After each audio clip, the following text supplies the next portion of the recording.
এই মুহূর্তে যে খবরের দিকে নজর রাখবো, ইরান দাবি করছে যে ইরানকে চমকে আর লাভ নেই, আত্মসমর্পণ তো দূরের কথা, লড়াইয়ের তীব্রতা আরো বাড়বে। আমেরিকা যদি হস্তক্ষেপ করে তাহলে পরিণতি আরো ভয়ঙ্কর হবে। ট্রাম্পকে পাল্টা হুঁশিয়ারি ইরানের। এ নিয়ে আমরা কথা বলবো, সরাসরি নিউজ রুম থেকে রয়েছে প্রতিনিধি রিয়া মাঝি। রিয়া, যেখানে ডোনাল্ড ট্রাম্প তিনি দাবি করছেন যে ইরান আর এই হামলা প্রতিরোধ করার মতো অবস্থায় নেই, সেখানে ইরান পাল্টা আমেরিকাকে কি বলবো হুমকি দিচ্ছে, কি জানা যাচ্ছে রিয়া? দেখো, তোমাকে জানিয়ে রাখবো, একটু স্পষ্ট করে জানিয়ে রাখবো যে ইরান এবং ইসরায়েলের যে যুদ্ধ পরিস্থিতি তৈরি হয়েছে তাতে এর আগে আমরা দেখেছি ভারত আর পাকিস্তানের যখন যুদ্ধ পরিস্থিতি তৈরি হয়েছিল ঠিক একইভাবে যেরকম ট্রাম্পকে দেখা গিয়েছিল মধ্যস্থতা করতে, যদিও সেই মধ্যস্থতা যে তিনি করেছেন সেটা পুরোপুরিভাবে ডিনাই করে দিয়েছেন প্রধানমন্ত্রী নরেন্দ্র মোদী, এবং ঠিক একইভাবে দেখা যাচ্ছে যে মধ্যস্থতা করার জন্য এবং মধ্যস্থতার নামে রীতিমতো ট্রাম্প ইরানকে কিন্তু হুমকি দিচ্ছে। কারণ ইরানের তরফ থেকে স্পষ্টত জানিয়ে দেওয়া হয়েছে ট্রাম্পের উদ্দেশ্যে যে তিনি যাই করুক না কেন কোনো রকম ভাবে তারা পিছে হটবে না, এবং যে পরিস্থিতি তৈরি হয়েছে সেটা আরো তীব্রতর হবে বলে কিন্তু ইরানের তরফ থেকে স্পষ্ট সেখানকার যে সুপ্রিম লিডার তিনি জানিয়েছেন। কেন এই বিষয়টা জানালেন হঠাৎ করে? কারণ হচ্ছে ডোনাল্ড ট্রাম্প তিনি একটি তার সোশ্যাল মিডিয়ায় একটি পোস্ট করেন এবং সেই পোস্টে একদম কোট আনকোট তোমাকে জানাবো, তিনি লেখেন যে সো কল্ড সুপ্রিম লিডার কোথায় আছে তা আমাদের জানা রয়েছে, যদি আমরা মনে করি তাকে খুব সহজেই আমরা খুঁজে বার করব এবং খুঁজে বার করার পর তাকে আমরা মারতে পারি, কিন্তু এই মুহূর্তে তাকে আমরা মারবো না।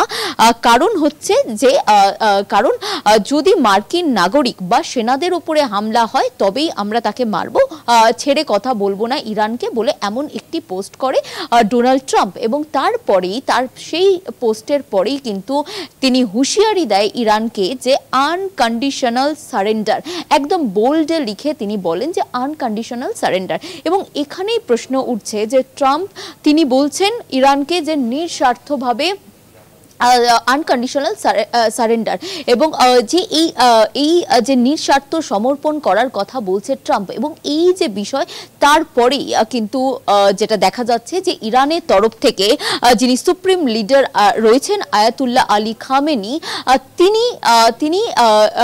তিনি পাল্টা বলেন, ইরানে দাঁড়িয়ে তিনি পাল্টা বলেন যে যদি তিনি মধ্যস্থতা করার চেষ্টা করেন তাহলে কিন্তু ইরান ছেড়ে কথা বলবে না, এবং ইসরায়েল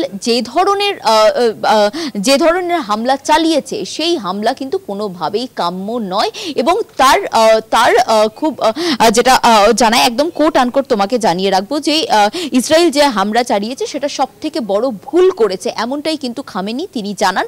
এবং একদম কোট আনকোট জানাতে গেলে তোমাকে জানিয়ে রাখবো যে মার্কিন যে কোনো হস্তক্ষেপ সহ্য করবে না ইরান বলে এমনটাই জানায়, এবং মার্কিন যে কোনো হস্তক্ষেপ ভয়ঙ্কর পরিস্থিতি করতে পারে। কারণ তোমাকে জানাবো যে ইরানের মানুষ হুমকিতে ভয় পায় না, এবং হিস্ট্রি যারা জানে তারা জানে যে ইরান এই ধরনের হুমকিতে ভয় পায় না, এবং ইতিহাস যারা জানে তারা ইরানকে এই ভাষায় কথা বলবে না বলে এমনটাই কিন্তু সুপ্রিম লিডার ইরানের তিনি স্পষ্টত জানিয়ে দিয়েছেন।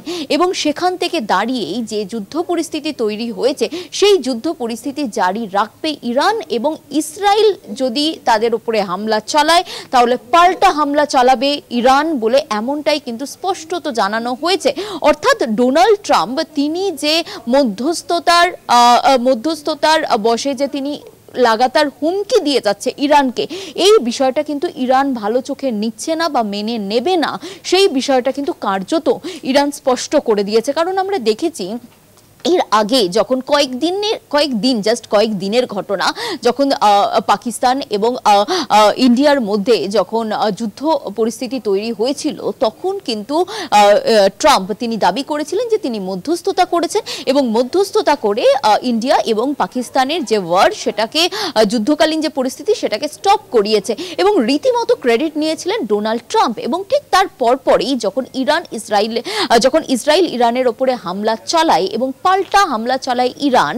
এবং আজকে যেটা দেখা গিয়েছে যে ইসরায়েলের তরফ থেকে দাবি করা হচ্ছিল যে ইরানের সমস্ত যে সেনা ঘাঁটি রয়েছে সেই সমস্ত নষ্ট করে দেওয়া হয়েছে বলে ইরানের তরফ থেকে দাবি করেছে, এবং সেখানে পাল্টা উস্কানি দিয়েছে ট্রাম্প বলে কিন্তু এমনটাই দেখা গিয়েছিল ঠিক কয়েক ঘন্টা আগেই কিন্তু ট্রাম্প তিনি বলেছিলেন। ইরানের আমেরিকাকে হুমকির পর যুদ্ধের পরিস্থিতি আরো ভয়ঙ্কর দিকে মোড় নেবে এবং মধ্যপ্রাচ্যে ইসরায়েল এবং ইসরায়েলের যুদ্ধ কোন দিকে এগোয় সেদিকে আমাদের অবশ্যই নজর থাকবে। ধন্যবাদ তোমাকে রিয়া।